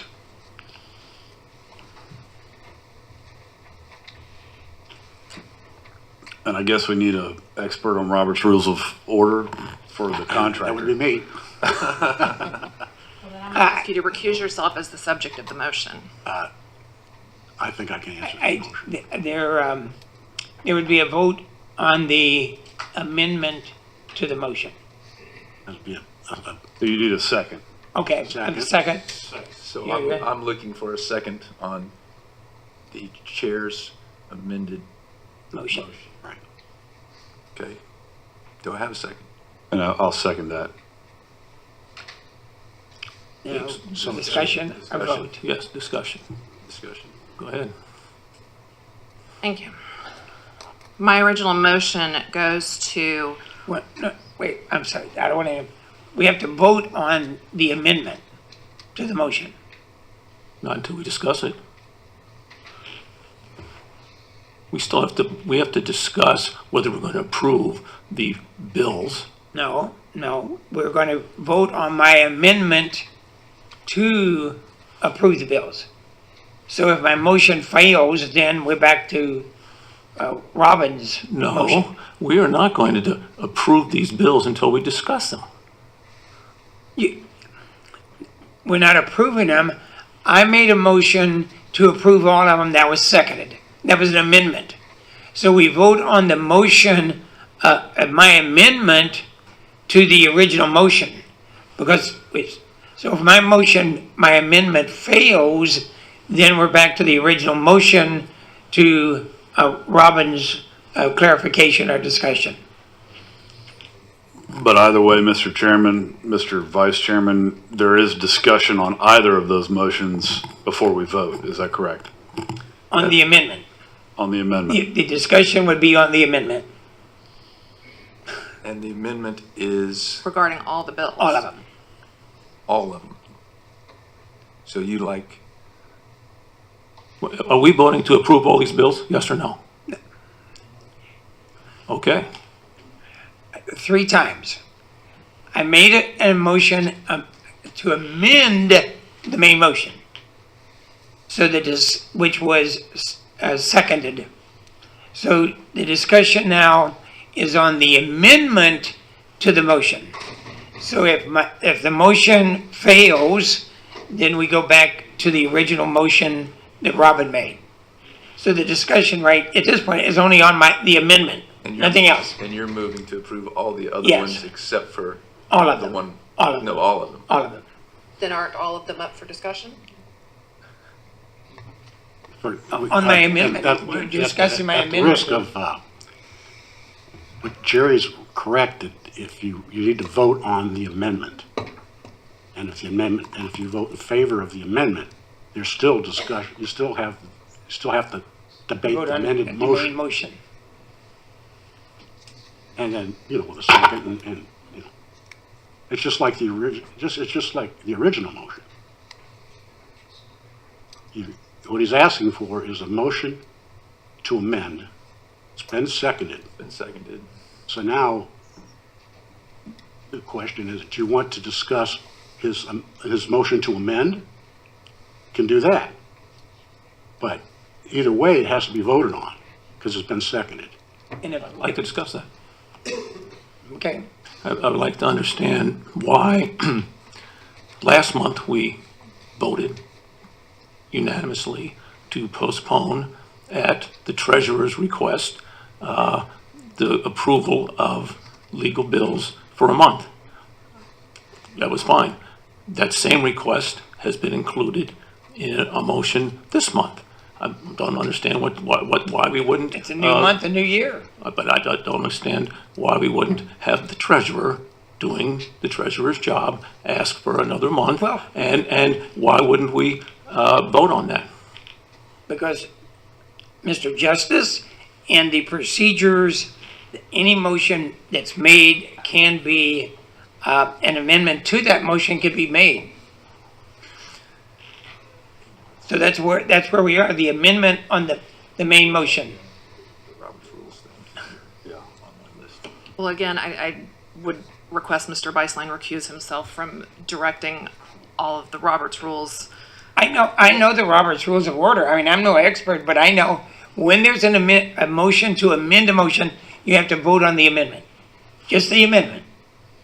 Whether you're in favor of the amendment or you're not in favor of the amendment. If the amendment passes, then there is discussion on the main motion as amended.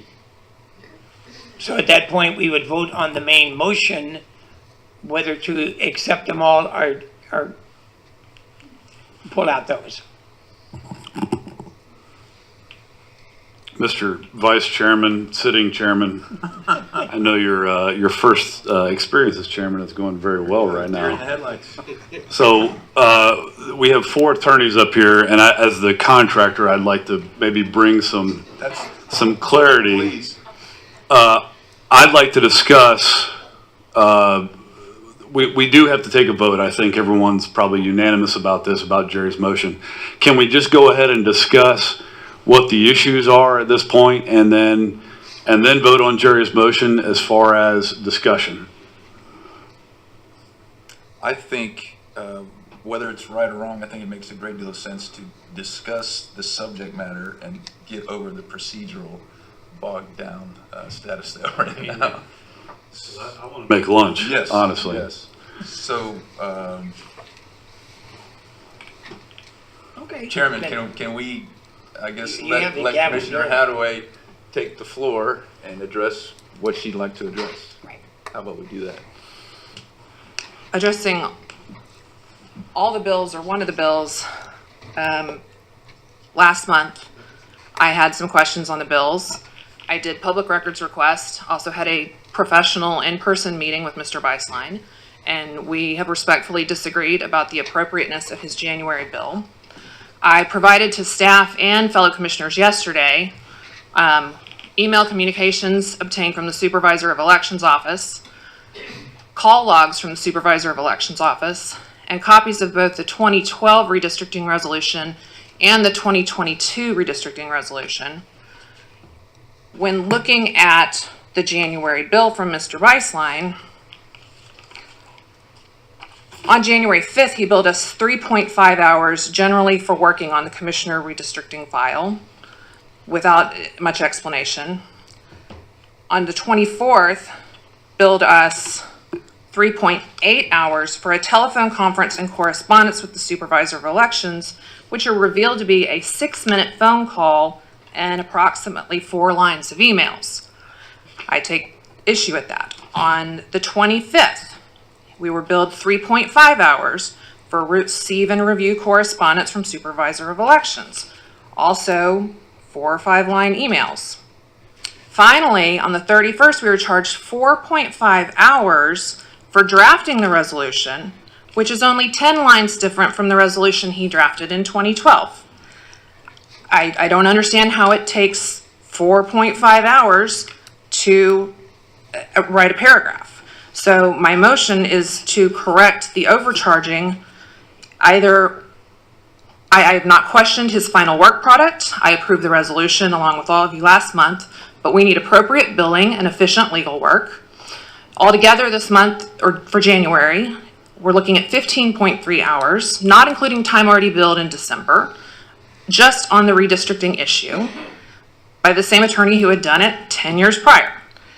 And in years past, we could say that these aren't taxpayer dollars because we don't tax our district. But the fact of the matter is that we are getting federal tax dollars via FDOT that grandchildren I don't even have yet are going to be paying off. And I'm accountable to the taxpayers and future generations for that. So my motion is to reduce the January bill and have additional time to look into the February bill of Mr. Beislein.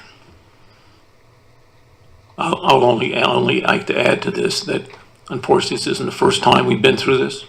At least twice other times we've had billing challenges that were rectified, and so it's just disappointing to be here again.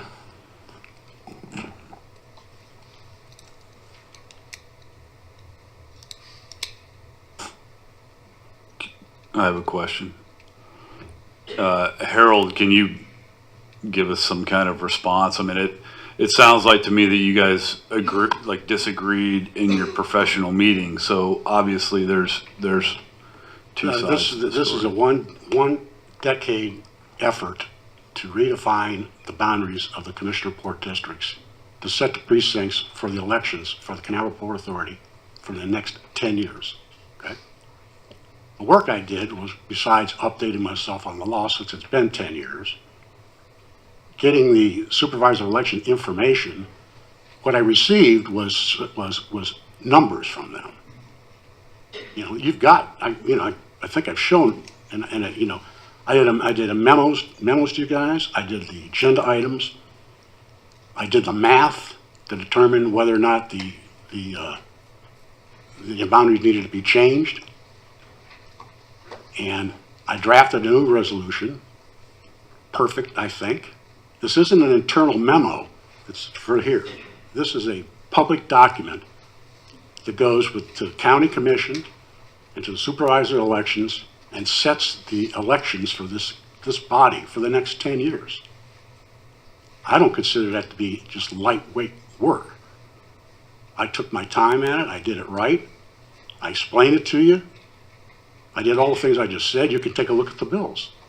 I don't know how much detail that you want in a line item, but if you want to take a look at the documents, you could do that. But I haven't been paid for 2-3 months now.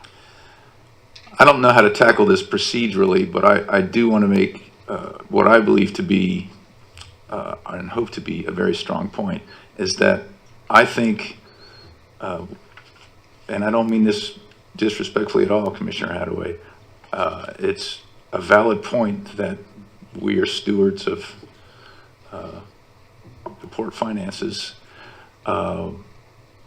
everything, whether it's buying pencils or paying professionals. So again, I don't know how to tackle this procedurally. I would like for our very capable administration to handle things like this, whether it's our counsel who's familiar with legal billing, whether it's Captain Murray. I would like to delegate to them the responsibility of handling matters such as this, particularly, I mean, it's not even $10,000. It's real money, but for us to debate the propriety of time entries on the attorney's fees in a public meeting, I think is ineffective, if not awkward. And let me say, those comments are accurate in that we have not looked, I would say we've not. I don't know the accuracy of the Moorhead bill for handling the SCANSA, $15,000. Some of the other bills, I mean, I will admit, I don't look at those. You know, I assume, well, you're running for a state office too, so you talk about the public money. We're all looking at public money, but we don't in detail look at those. That's why you present them, and it would be more probable that they be approved, accepted, because what you've done, I mean, I would have to assume, and I think I'm right, that the finance staff has gone through these bills, all of them, to make sure that there's some degree of accuracy, not a question of is Moorhead fudging on their bill, or are they blowing it up to try to make more money? I might say I've worked with Viceline for probably 25 years. Personally, I don't know that I would ever accept another attorney's calculations as how much time they took. Again, it may take me something in 10 minutes that some other attorney may take an hour on. I don't know. But okay, well, what I do know is that 3 years ago, the bills came into question, billing for activities that weren't work, and so that got changed. I can also say that I personally attended or approached on, but not publicly, issue with my building, and my building was changed. So I've been through this here, and unfortunately I have. So I understand the questions. Mr. Poole, what level of scrutiny, or what's your ordinary process? Not necessarily for this particular subject matter, but ordinarily when you're looking at these things. Is it you or another member of your staff? Or? Well, we generally, on reviewing any bills, we like the staff contact to initial it and approve it, like bills, invoices, related to construction. We have someone from his team sign off on them. I can ask Craig Langley this. I believe the legal bills, for example, Tim Moorhead, I believe Craig looks at those for appropriateness. He initials them, sends them for us for payment. Harold's, I'm not sure if Craig, you do as well, Also Craig? as to the staff portion, Okay. because the bill gets split. Okay, so Harold, when we get a bill, if there's a portion related to staff time that we're using him for example, a lease related issue or procurement, I'm here, correct, we break that bill up and so much is charged to John's department. Craig looks at that. If it's time spent relating to his role servicing this board, that's charged to your department. And Craig, are you saying you don't look at that portion?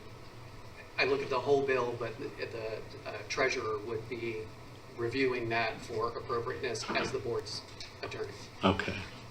But on all of them, you're approving them. Somebody is approving, somebody's signature on all of these bills that are Except for approved Mr. by. Weissline's is what he just said, and that's at the discretion of the treasurer. Did we accurately state that correctly on Mr. Beisline, Craig? Commissioner Hadaway, can you repeat what you just said? Thank you, Craig. Well, I was trying to repeat what you said as far as the bills that relate to commission expenses are subject to approval by the commission, specifically the treasurer. Correct. Thank you. Correct.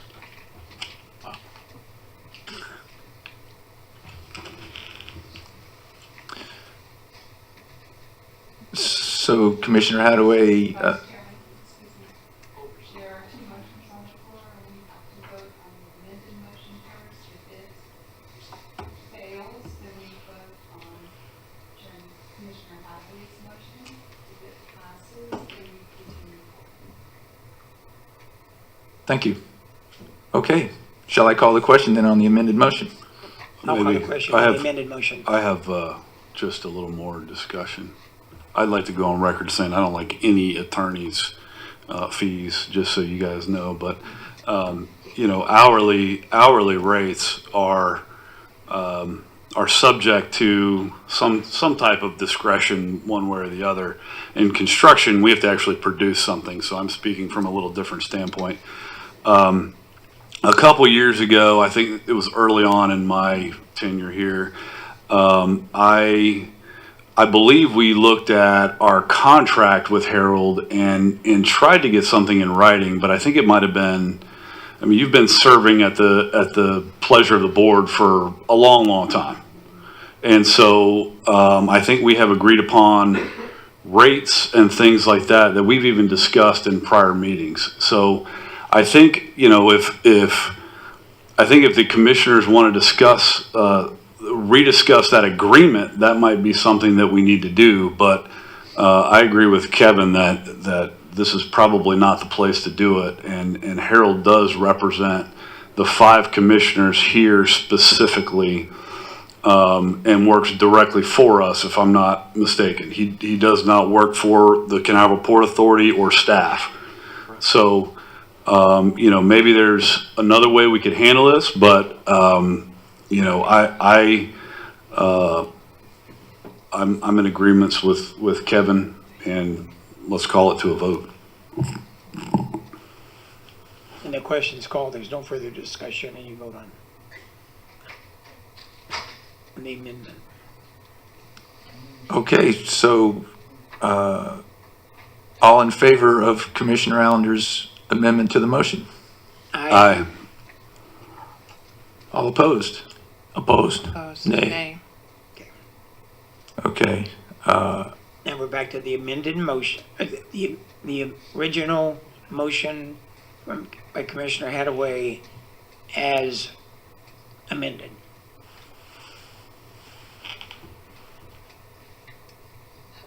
So the end result is we're going to vote again on. Commissioner Markey, did you vote? I'm going to vote against the amendment to hopefully simplify this. And so I'd like to put the ball back in your court, Commissioner Hadaway, which is, I believe, addressing just Mr. Beislein's firm's bill. Is that correct? Right, that's where it was. That was my motion. Yes. Thank you. Yes. So then, do we call that question then, Harold? We'll discuss, No. there can be No, discussion. We're going to discuss Your original motion. Hadaway's proposal. Please, just start by saying it again. Refresh this again as what your motion is. I remember the exact wording at this point. My motion was to reduce the January bill to reflect either appropriate billing or efficient work, and my proposed reduction is to $33,640, representing 20.8 hours of work, and to postpone the February bill to next month until we have more time to look at it and I can sit down with Mr. Beislein again. And to approve the others. Thank you. Further discussion. Okay, the motion is, and I'll get to approve the attorney's fees, except the Beislein bill would be reduced in January for some amount, but be reduced, and the February bill would be continued. Discussion? More or less, yes. Thank you. I really don't think that it is our place to reduce a bill here behind the dais. I mean, if someone did this to me or a construction company out here, it looks foolish, honestly, and it would be insulting to me if I was Harold. I would probably consider not representing us if we're going to cut invoices unilaterally as a vote rather than dealing with Harold on his contract or on his invoice. Well, historically, you know, attorneys get their fees cut all the time. I adjust bills when clients have questions or argue things. I've done it this week. At the port, as I understand it, both from staff and my predecessor, when a commissioner had an item and went to Harold, he would adjust the bill. He has not given me that courtesy, and he stands by it because he had to do math. So here we are. And I'm objecting in public because he did not want to handle that privately. And I truly appreciate the treasurer doing the treasurer job. Yeah, okay. Agreed. That does not mean that every attorney reduces their bill for whatever. It's not any different than every contractor, and I don't like Micah's bills sometime or anybody else, but that's what he said he charged. Personally, when I quote a fee, if I work for somebody, I charge them what was agreed to. Not reducing the bill because they didn't. Well, did you spend 3 hours doing that or 2 hours? But anyway, and I agree that it's not the thing that should. It's to me it's really embarrassing to be up here trying to tell somebody we don't like their bill. We think you charge too much, and at $175 an hour. Within reason, I think we're getting an extremely good deal. Moorheads are at $210, I think is what they are. But anyway. But anyone that comes to my office and has a problem with my invoices, it's something that I handle and work out in private. And if it can't be handled in private, I think then that the contract in question needs to be brought up, and we have procedures, governmental procedures that we follow to discuss that contract. But you know, I really don't want to be up here discussing this. As a business owner, I don't want to be up here discussing this. So if this motion gets rejected, then our treasurer's ability to do her job will not be allowed. She will not be able to move her questions for this last month's bills and for next, to hold that for a month. Is that what I'm understanding? That's unfortunate. She should have the ability, the treasurer should have the ability to question a bill. But Wayne, I agree, but I don't think the conclusion you reached is necessarily applicable to this situation. That's what's going to happen, though, unless the motion gets amended. Not unless we do what I suggested, which is have our staff handle these things. No, that's not a different motion. I'm talking about this motion right now. I understood. I mean, this motion right now could be amended such that he gets paid to January what he put in, but the treasurer has the ability to look at February's bills at least and go over with them and do her job, do the job. And will we have the same discretion to look at commissioner expenses too? And I've given you the gavel back again. Okay. I'm going to make a motion to table that portion of the motion dealing with Harold Beisline's bills. So You're going to motion to table part of a motion? yeah. I don't think you can do that. I object. That doesn't make any sense.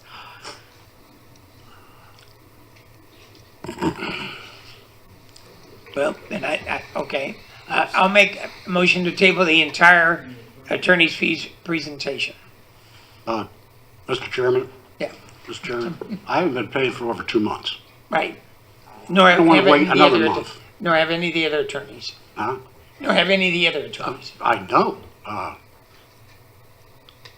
I stand behind my bill. I've been doing public attorney's bills for 30-some years.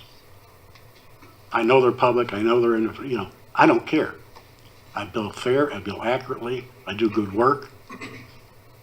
Y'all passed the subject that we're talking about here. Unanimously passed it. It's done. It's official. You're good for 10 years, and I earned every cent that I billed you. And the hourly rate, I haven't the same hourly rate since a former commissioner that I won't mention who was on this committee. That's like 10, 15 years. So give me a break. This is embarrassing. And I don't work for the chair. I mean the treasurer. I work for the entire board. That's all 5 of you. So Commissioner Hadaway's motion, was it seconded or was it? I think it was seconded by. We didn't get that far yet. Yes, I did. I seconded it. it. I seconded There's it. a second. Okay, so that's the motion that's on the floor, correct? Call it a question. So let's have a vote. All in favor of Commissioner Hadaway's motion? Aye. All opposed? Aye. Aye, I'm opposed as well. So the motion fails, 3-2.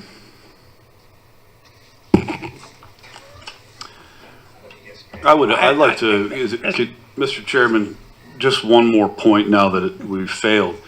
I mean, I'm looking here at Commissioner travel expenses, and Commissioner Justice and Commissioner Hadaway are the only commissioners that have travel expenses.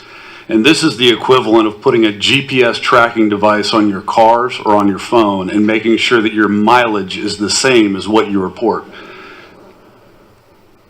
If I hadn't been through this already, I wouldn't be supporting it. But I've already been through this. We all have been through this with Mr. Beisline 3 years ago. We're questioning we did the same thing. We're questioning his integrity, His honesty, right. and his honesty, and we already passed. You two already passed the what he was working on several months ago.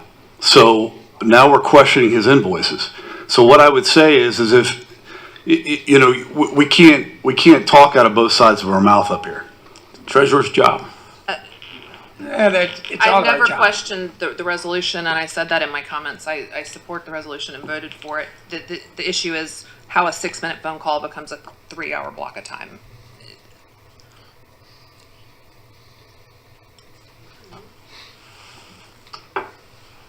Mr. Chairman, I make a motion to approve all of the reports, statistical aging, list of bills, list of disposals, attorney's fees, and commissioner expenses, Which there are none. which are none. Do I have a second? Second. I'll call the question. We vote All in favor, say aye. aye. Aye. All opposed? Vote nay. Motion carries 3-2.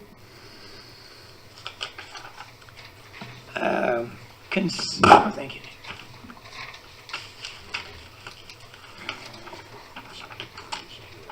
The consent agenda. Right.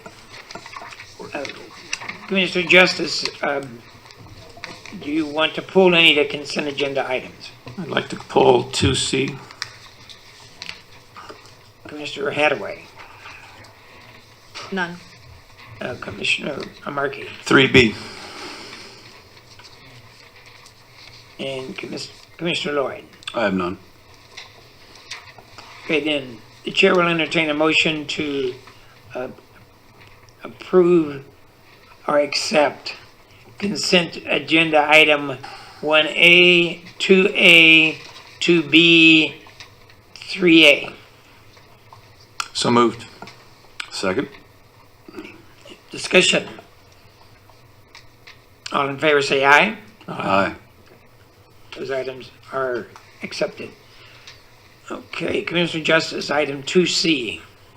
Yes, I don't, on Mark's here, please, Mark, come on up, could you just give us a quick, this is a very expensive item, but more importantly, as technology is changing, I don't know how you keep up with it, okay, but it changes every minute, every second, the opportunity to do something better and different.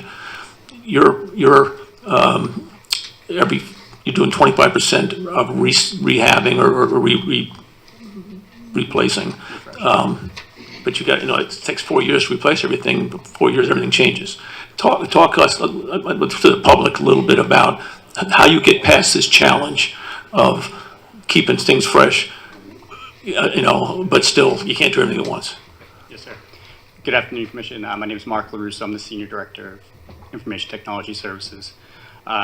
To Commissioner Justice's question, our hardware over time, it degrades. So it's running 24/7, 365 days a year. So Thank you. Mic is on. Is his mic on? I know it might be recording, but is this better? okay, yes. Okay. So yeah, over time, we want to make sure that hardware, as we get into year 4 and 5, is refreshed. As you also mentioned, the technology changes. So there's advances in technology, and we always want to try and leverage those technologies. This particular item is network equipment. So there's other concerns there, and this is with any technology. We have cybersecurity concerns. That's obviously well publicized right now with what's going on in the world. That is an ongoing issue. It will always be an issue, the way I see it. So we are looking at every 5 years we refresh 25%, or I should say every year we refresh 25% of the network hardware that we have. And this is a campus, so there are multiple facilities. It's not just the Maritime Center. We have cruise terminals that support services that are there, or the network support those services. So in order to make it manageable, that's why we take a chunk of 25% each year. Also manageable from a budget perspective too. So I do a projection for 5 years. It's in the capital budget, and this has actually been in there for a couple years. So we're executing that for FY22. Sounds good. You're as technologically caught up as we financially figure we need to be. That's the answer. Exactly. Great. Mark, Thank you does very that much. amount typically increase every year when you bring it up to date? I mean, yeah, it depends on on average it'll be in that ballpark, but we have seen significant cost increases over the past few years, and inflation is going to drive that number up as well. We were actually planning on doing this project little bit later in the year, but because of the supply chain issues that we're seeing as well, we really want to get the approval this month, get it on order. We're probably looking at 3 to 5 months to receive this hardware. So. Any further discussion? Thanks. I'll move for approval of consent agenda item 2, Charlie. Second. Any discussion? All in favor say aye. Aye. Aye. Okay, motion. The consent item 2C is approved. 3B. I pulled it solely for the reason that I actively represent Soflex, who will be the tenant, as well as its principal. So I'll be abstaining from any vote. Oh, okay. Then the chair will entertain a motion to approve item 3B. So moved. Second. Any discussion? All in favor say aye. Aye.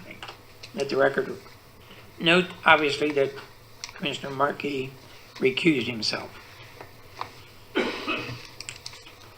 Okay, we have one card for public discussion.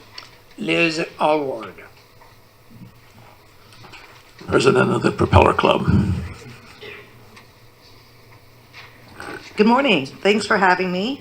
I believe I'm what's holding us back for lunch, so I'll make this really quick. I am Liz Allward. I am your president of the Port Canaveral Propeller Club. And I'm going to do a little shameless plug for our club. Thank you to Captain Murray for plugging him a few times on his report. So mark your calendar. Friday, April 8th from 6 to 10 at Cruise Terminal 5. We're back, the Cruise Terminal. Thank you so much. Port Canaveral Propeller Club Shrimp Fest 2022, featuring Fish Schlepp's catering, wild ocean seafood shrimp. And I hope you're getting hungry. I can get you tickets on the way out. So this fun and lively event is open to the public. To get the cake. The cake I know the first. cake too. Yes. We'll have cake And then there. lunch. So we'll have guest appearances with our Sheriff Wayne Ivy, silent auction, door prizes, our Hawaiian Tropical Shirt Contest. So we're saying buy your tickets today. Go to spacecoastshrimpfest.com. They're $60 a person. This event is open to the public. We won't be doing them at the door because we need to know the size of the event for the food. All proceeds that go to the Rockledge High School Helm Maritime Studies program, and of course our scholarships for our students. So we want you to join in the fun, April 8th, 6 to 10. Thank you, and I hope to see you all there. Thank you, Liz. No other further comments, public comments?